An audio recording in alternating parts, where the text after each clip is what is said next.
வெற்றிவேல் முருகனுக்கு அரோகரா. திருசூலம் யோகி பாலமுருகாசரணம். இன்றைக்கி முக்கியமான காலகட்டம். இதில் நமக்கான ஒரு தலைவர் அதை நம்ம தெரிஞ்சுக்கணும். அதில் ஆன்மீகத்தின் மூலமாக தான் இந்த உலகம் வாழும். ஆன்மீகம் இல்லாத உலகம் அழிஞ்சு போயிடும். ஆன்மீகம் என்பது தன்னை உயர்த்தி கொள்ளவும், தன்னை திருத்தி கொள்ளவும், தன்னை மாற்றிக்கொள்ளவும், தன்னை நிலைநிறுத்த செய்யவும் உதவக்கூடிய மிகப்பெரிய போக்கு ஆன்மீகம். நம்ம பலவீனமாக உணர்ந்தாக்க யாருக்கையாவது சரணடைந்தாகணும். அப்போ ஒரு இடம் எதுனா அது பகவான் இருக்கிற இடம் தான். நம்ம பலமாக இருந்தாக்கா நம்ம அதை உணர்ந்துட்டோன்னா நம்ம இந்த ஆன்மீகத்துக்காக தொண்டாற்றணும். இப்படி பணிவும் இருக்கணும், பரிவும் இருக்கணும். இதெல்லாம் எல்லாத்தையும் இருக்காது. இறைவனால் தேர்ந்தெடுக்கப்பட்ட சிலரிடம் மட்டும் இந்த பண்பு இருக்கும். எப்படி பூட்டுகள்லாம் அதுக்கு உண்டான சாவியோடு வர்றது போல் பிரச்சனைகள் அதுக்கூட தீர்வோடு தான் வருது. அது எல்லாருக்கும் அந்த பதட்டத்தில் புரியாது. ஆனால் இதில் தெளிவாக இருக்கிறவங்களுக்கு, ஆண்டவரோட அருள் பெற்றவர்களுக்கு அத்தகைய தன்மை இருக்கும். அதுக்கு எளிதாக பழகக்கூடிய ஒரு தன்மை, சிறு சிறு சந்தோஷங்கள் கூட அனுபவிக்கக்கூடிய அந்த உண்மை, ஸோ வாட் நெக்ஸ்ட் அப்படின்னு கடந்து போகிற அந்த மிகப்பெரிய பலம், இதெல்லாம் சிலருக்கு வாய்த்திருக்கு. அது வரைக்கும் இப்போ நான் நம்ம காந்தி போல் வாழணும் அப்படின்னு சொல்லிட்டு காந்தியை ஒரு ஒசரத்தில் வச்சுட்டு அது போல் யாருமே வாழ முடியாதுங்கிற இடத்துக்கு கீழே வந்துடுறாங்க. ஆனால் எத்தனையோ பேர் காந்தி போல், நேதாஜி போல், வஉசி போல், பாரதியார் போல் ஒவ்வொருத்தரும் ஒவ்வொரு திறமையால் இந்த நாட்டை நேசிச்சிருக்காங்க, தொண்டாற்றிருக்காங்க, தன்னையே தந்திருக்காங்க. ஆனால் மறுபடியும் அதே போல் ஒரு வாரிசாக, ஒரு அவங்க வழித்தோன்றலாக, அவங்கள பின்பற்றக்கூடியவர்களாக ஏன் உருவாக முடியல அப்படின்னா அந்த மனசில் அத்தகைய ஒரு உரம் இல்லை. அது உடனே ஒரு சோர்வு தளர்ந்து போய் அதை விட்டு விலகிடுறாங்க. ரெண்டாவது, அவங்க அடையாளப்படுத்தப்படாமல் கூட மறைஞ்சிடுறாங்க. இன்றைக்கி தேதியில் ஒரு கட்சி இந்த தேசத்தை பாதுகாக்கணும்னா அது பாரதிய ஜனதா கட்சி மட்டும்தான். அது இந்துக்களுக்காக போராடக்கூடிய கட்சி தான். ஆர்எஸ்எஸ் இதுமாரி தேசத்தை பற்றோடு இருக்கக்கூடிய அமைப்புகள் தான் இன்றைக்கி இராணுவ பலமாக இருக்குது. உள்நாட்டில் இருக்கக்கூடிய கழகத்தை அடக்கக்கூடிய இராணுவ பலம் தொண்டர்கள் படை. அவங்க தான் நாட்டு பற்றோடு இருக்காங்க. அவங்க தான் சிறந்த அமைச்சரவை உருவாக்க காரணமாக இருக்காங்க. இன்றைக்கி இந்தியாவுக்கு நட்பு நாடுகள் அதிகமாக இருக்குனாக்கா அது இந்த நல்லவங்களோட பின்னணியாக உள்ள பிரதமர்கள்னால தான். இந்த உலகம் உயர்த்தி கொடுக்குது மரியாதை, இந்தியாவுக்கு மிகப்பெரிய கௌரவத்தை கொண்டாடுது. இதையெல்லாம் நமக்கு சொந்தமாக்கி கொண்ட ஒரு மாமனிதன் மோடிஜி. இந்த தாயகத்தை உயிருக்கும் மேலாக நேசிக்கக்கூடிய, பாதுகாக்கக்கூடிய ஒரு ஒப்பற்ற தலைவர். அரணாகவும் சிங்கமாக விளங்குகிறார் மோடிஜி, இல்லையா? அதேமாரி இறைவனையும் நியாயமானவர்களை தவிர வேறு எவருக்கும் தலைவணங்காத பயமறியா ஒரு மனுஷன் இருக்கானா அது அண்ணாமலைஜி தான். அவரை போலவே புள்ளி விவரங்களை அடுக்கி மிகப்பெரிய விஷயங்களெல்லாம் எளிமையாக மக்களுக்கு புரியும்படி சொல்லக்கூடிய ராம ஸ்ரீனிவாசன் அவர்கள். இது இப்படித்தான் இந்திய மக்கள், இந்திய நாடு இந்துக்களோடது அப்படின்னு உறுதியாகவும் அதுலேருந்து பின்வாங்காத மிகப்பெரிய துணிச்சல் மிக்க ஹெச் ராஜா. இப்போ இந்து முன்னணிக்கு சேர்ந்தவங்க இப்படி எத்தனையோ பேர் இருக்காங்க. அவங்களோட உதவுற நெஞ்சம், இந்த நல்லவங்களோட சமயோஜித அறிவு, தன்னிகரல்லாத அனுபவங்கள், இதெல்லாம் தன்னோடு சேர்ந்து இந்த மக்களையும் இந்த நாட்டையும் நல்ல பாதையில் ஊக்குவித்து அழைச்சிட்டு போகிறதுக்காக ஒரு தலைவர்கள் காலம் இன்றைக்கி உருவாக்கி கொடுத்துருக்குது. அது திரு அண்ணாமலை முக்கியமானவர். அவரோட சுறுசுறுப்பை பார்த்தீங்களா? அவர் வேகமாக சுழல்கிறார் பார்த்தீங்களா? அவரோட பணி நேர்த்தி, அவர் வந்து காவல்துறையில் இருந்ததுனால அவரோட பணி நேர்த்தி வியக்க வைக்கிறது. அவரோட பரந்த அறிவு, அந்த தொலைநோக்கு பார்வை, அந்த எவருக்கும் அஞ்சாத நெஞ்சு உரம் இருக்க பாருங்க. இதெல்லாம் நாடாளும் மிகப்பெரிய தகுதி அவருக்கு இருக்குது. அவர் பிரதமராக கூட ஆகலாம். இளைஞர்களுடைய ஒரு நம்பிக்கை நட்சத்திரமே அண்ணாமலை ஜெயராம். அதாவது இந்த நாட்டில் பார்க்குறாரு, கொள்ளையடிக்கிறவங்களெல்லாம் வெளிச்சத்துக்கு கொண்டு வர்றாரு. பயப்படாமல், பின்விளைவுலாம் அறியாமல் இல்லை. எப்பேற்பட்ட ரவுடிகளெல்லாம் தன்னோட ஆதாரங்கள் மூலமாக அடக்கி வச்சிருக்கிறார் இல்லையா? அப்போ அவரோட இந்த நாட்டோட வளங்களை பாதுகாக்கணும், இந்த தொழில்கள்லாம் வளர்க்கணும், வேலைவாய்ப்புலாம் பெறணும், கல்வி அறிவு வளரணும், இந்த எல்லா நிலவிலும் லாபம் பெருகணும், சுகமாக இருக்கணும், இந்த அரசார்ந்து பொருள்கள் உற்பத்தி செய்யணும், மக்கள்கிட்ட இன்பம் குறையக்கூடாது, நிலச்சி இருக்கணும்.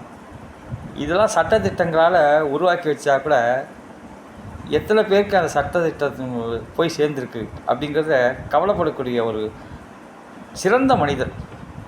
இந்த மரியாதைக்குரியவர்களாக அடையாளம் தெரிஞ்சுக்கிறார். இந்த நாட்டில் மரியாதைக்குரியவர்கள் யார், அவங்களெல்லாம் போயிட்டு கௌரவித்து அவங்கள முக்கியமானவங்களாக முன்னிறுத்தி, இப்போ அதேமாரி தன்னோட குறைகளை சொல்லி, இல்லாமையை சொல்லி எத்தனையோ பேர் அவர்கிட்ட வந்து நிற்கும்போது அவங்கக்கிட்ட அப்படியே சகஜமாக பழகி அவங்கள கட்டி அணைச்சி, கவலைப்படாதீங்க நான் இருக்கேன் அப்படிங்கிற ஒரு தைரியத்தை கொடுக்குறாருப்பாங்க. எத்தனை பேர் அவ்வளோ எளிமையாக வாழறவங்க, எத்தனை பேர். அவர் இருந்தார், விஜயகாந்த் இருந்தார், ஆனால் இப்போ இல்லை. அவர் அந்த இனிய சொல், அவர் பேசுகிறது வந்து உள்ளொன்று வைத்து புறமொன்று பேசாத உறவு களவாக என்கிற மாதிரி சத்தியத்தை பேசுகிறார். இந்த அழுத்த திருத்தமாக பேசுகிறார். அதுதான் அவரோட ஸ்பெஷாலிட்டியை. அண்ணாமலை வந்து வெட்டு ஒன்று துண்டு ரெண்டு, நீ ரெண்டாவது ஒரு கருத்தை சொல்ல முடியாது. அதுலேருந்து என்ன மறுக்கவும் முடியாது, மறக்கவும் முடியாது, மறக்கவும் முடியாது. அப்படி ஸ்ட்ராங்காக அதில் இருக்கிறாருன்னா அவ்வளோ ஆழமாக தெரிஞ்சு வச்சுருக்காரு அந்த ஒவ்வொரு விஷயத்தையும். இந்த அவர் கொடுக்குற வாக்குறுதியெல்லாம் பாருங்கள். அதாவது முடியுங்கிறத முடியுங்கிறார், முடியாதுங்கிறத முடியாதுங்கிறார். யாருக்கு சார்ந்ததில்லை, யாருக்காகவும் சாய்ஞ்சு போயிடலாம். எந்த பக்கம் சாயாத பாபா அப்படிங்கிற மாதிரி ஒருதலைபட்சமாக அவர் நினைக்கிறதே கிடையாது. மக்கள்கிட்ட பொதுவாக இருக்கார் அவர். இன்னும் பார்த்தா அவரோட அன்பு, மக்கள்கிட்ட அவர் வச்சுருக்கிற அன்பு பார்த்து வியந்து போகிறார். தெய்வத்துக்கு சமமாக நினைக்கலாம் அவர். அண்ணாமலை அவர்கள் அன்பு, அவர் ஒரு வார்த்தை சொன்னால் இன்றைக்கி நாடே கேட்குற அளவுக்கு மிக உயர்ந்த மனப்பான்மைகளாக வளர்ந்துருக்காரு. அதை நான் நிஜமாக இந்த வாட்ஸ்அப்பில் பார்க்குறேன், ஃபேஸ்புக்கில் பார்க்குறேன். அவர் ஒரு நடுநிலையாக தான் இருக்கார். எல்லா மதத்துக்கும் அவர் கிறிஸ்டின்ட்டையும் அப்படி தான் பழகிறாரு, முஸ்லீம்கிட்டையும் அப்படி தான் பழகிறாரு, இந்துக்கள்கிட்டையும் அப்படி தான் பழகிறாரு. ஆனால் அவர் கோடு வச்சுருக்காரு, அந்த எல்லை வச்சுருக்காரு. அகலாது அணுகாது குளிர்காரர் போல் யார் கெட்டவங்க நல்லவங்க அவருக்கு கரெக்டாக கண்டுபிடிச்சிட்டு அதுக்கேற்றாமல் இருக்கும். ஆனால் நிறைய அவருக்கு எதிர்ப்பாகவோ வெறுக்கத்தக்க நிகழ்வுகள், நடவடிக்கைகள் இதெல்லாம் நடக்குது. இந்த நாட்டில் தேச துரோகிகள்லாம் யாருன்னு அவர் தோல் வச்சு காட்டுறாரு வேறு. அப்போ அவருக்கு எவ்வளவு ஆபத்து சூழ்ந்திருந்தால் கூட அதுக்கு அஞ்ச மாட்டேங்கிறார். அவரை பாதுகாக்க வேண்டிய பொக்கிஷம், பாரத தேசம் பாதுகாக்க வேண்டிய பொக்கிஷம் அண்ணாமலைஜி. இப்படி இவ்வளோ திறமை இருக்குது. நிச்சயமாக இவர் உலகம் போற்றும் தனித்தன்மையான ஒரு பிரதமராக கூட வரக்கூடிய ஒரு வாய்ப்புள்ளவர். நியாயமாக யாராருக்கு தேவைப்படுதோ அந்த தேவையானதை வழங்கக்கூடிய ஒரு நிச்சயமான ஒரு தலைவர் அவர்.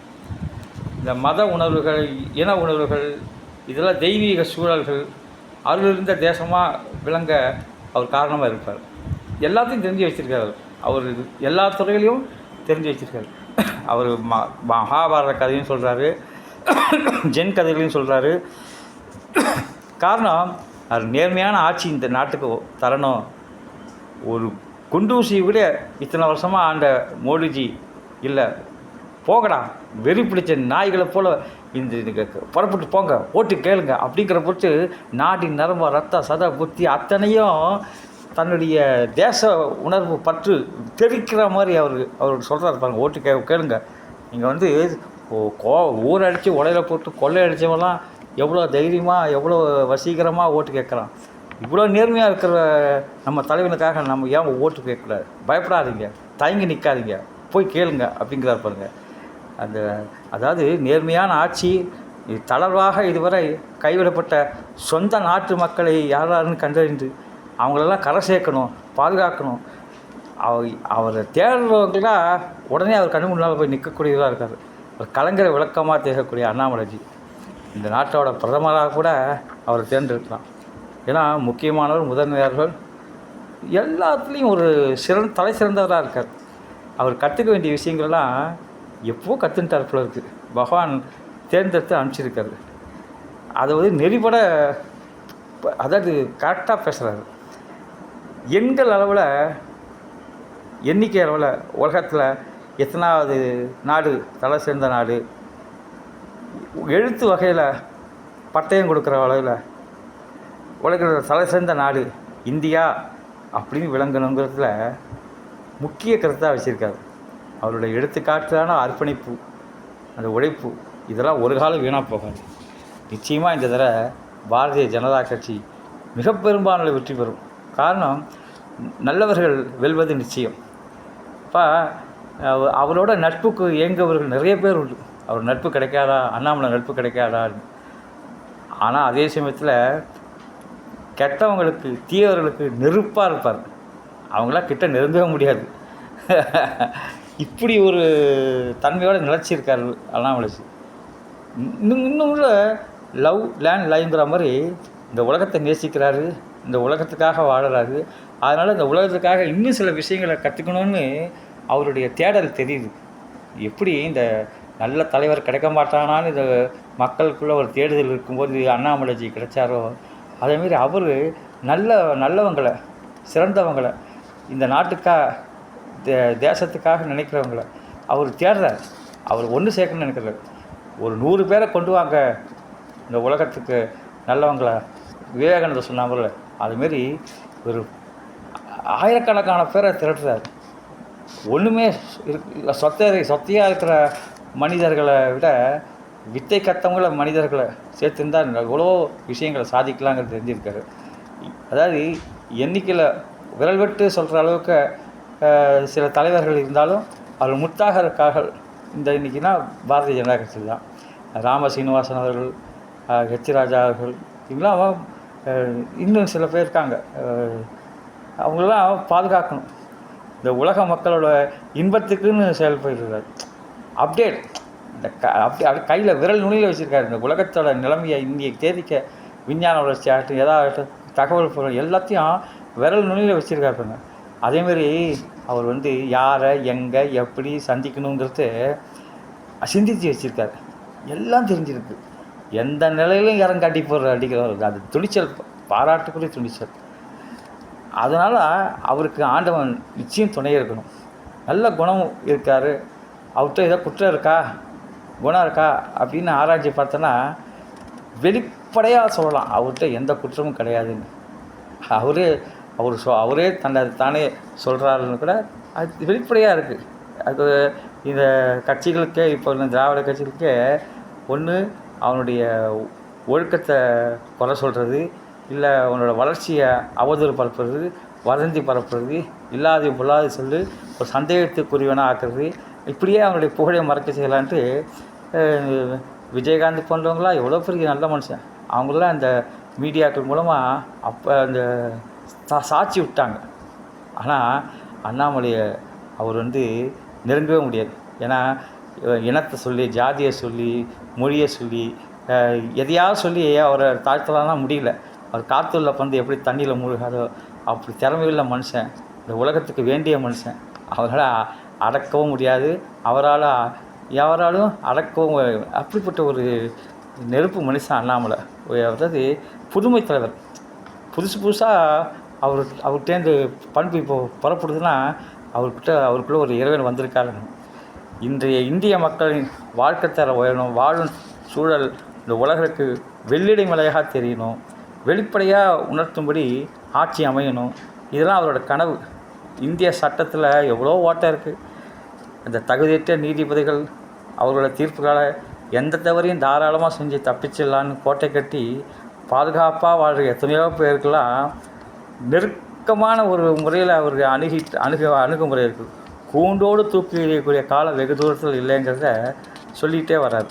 இந்த அரசியல் பிதாமர் மோடிஜியோட சிறந்த சிஷியன் என்ன, அது வந்து இந்த நாட்டுக்கு தேவையானது. அவரோட கண்ணாட்டம், அவரோட கண்ணிலேருந்து எதுவும் தவறுதில்லை. அவர் ஏன்னா எண்ணுவதெல்லாம் உயர்ந்த நினப்பு தான், உள்ளத்தில் இருக்கிறவரும் உயர்ந்த நினப்பு தான், ஊக்கத்தில் உயர்ந்தவராக இருப்பார். அவரோட அதிரடி நடவடிக்கைகள், பேச்சுகள், நடத்தைகள், அவரோட நினைவாற்றல், இந்த சாதனைகள்லாம் துரிதமாக செயல்படக்கூடிய அவருடைய பண்பு இதெல்லாம் பார்க்கும்போது இன்றைய காலகட்டத்தில் தேவையான முக்கியமான தலைவர் அண்ணாமலைஜி, ராமசீனிவாசன்ஜி, ஹெச் ராஜாஜி, இதுமாரி நான் நிறைய பேர் இருக்காங்க.